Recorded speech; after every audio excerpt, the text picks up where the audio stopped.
సలార్ లాంటి భారీ budget cinema box office వద్ద పరీక్షకు సిద్ధమైంది. మరి ప్రమోషన్స్ ఏవి?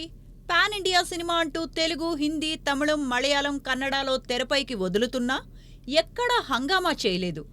ఆ ఈవెంట్, ఈ ఈవెంట్ అంటూ ఇంతింత పొడుగు ఉపన్యాసాలు కూడా వినిపించలేదు. కేవలం ఒకే ఒక్క ప్రమోషన్ వీడియో మాత్రం ఫిల్మ్ మేకర్స్ వదిలారు.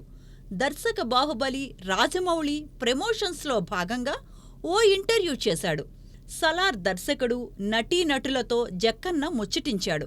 రాజమౌళితో ప్రభాస్ సలార్ ఒప్పుకోవటానికి రీజనేంటో చెప్పాడు. కేవలం 45 రోజులు షూటింగ్ చేస్తే చాలని దర్శక నిర్మాతలు చెప్పటంతో నాగ్ అశ్విన్ను ఒప్పించి సలార్ చేశాడట. నాగ్ అశ్విన్తో ప్రస్తుతం రెబల్ స్టార్ కల్కి మూవీ చేస్తున్న సంగతి తెలిసిందే కదా.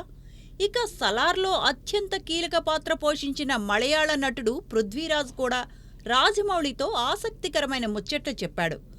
డార్లింగ్ వద్ద అసలు నోరు జారవద్దని ఆయన హెచ్చరించాడు.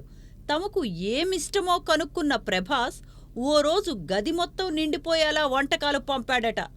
మన మిస్టర్ పర్ఫెక్ట్ ప్రేమతో చంపేస్తాడని పృథ్వీరాజ్ కితాబిచ్చాడు. అంతేకాదు ఓసారి తనకు కార్లంటే బాగా ఇష్టమని చెప్పాడట పృథ్వీరాజ్. వెంటనే తన అత్యంత ఖరీదైన లంబోర్గినీ కారు తీసుకొచ్చి ప్రభాస్ అప్పచెప్పాడట. ఇక్కడ ఉన్నంతవరకు వాడుకొమ్మని తాళం చెవి చేతిలో పెట్టాడంట. అట్లుంటుంది మరి బాహుబలితోటి. ఇక ఇక్కడే అసలు కొసమెరుపేంటంటే రియల్ లైఫ్లో మంచి ఫ్రెండ్స్ అయిపోయిన పృథ్వీరాజ్ అండ్ ప్రభాస్ రియల్ లైఫ్లోనూ బెస్ట్ ఫ్రెండ్స్గా నటిస్తున్నారు. సలార్లో వీరిద్దరి బ్రొమాన్స్ అదిరిపోతుందని ఆడియన్స్ ఆశిస్తున్నారు.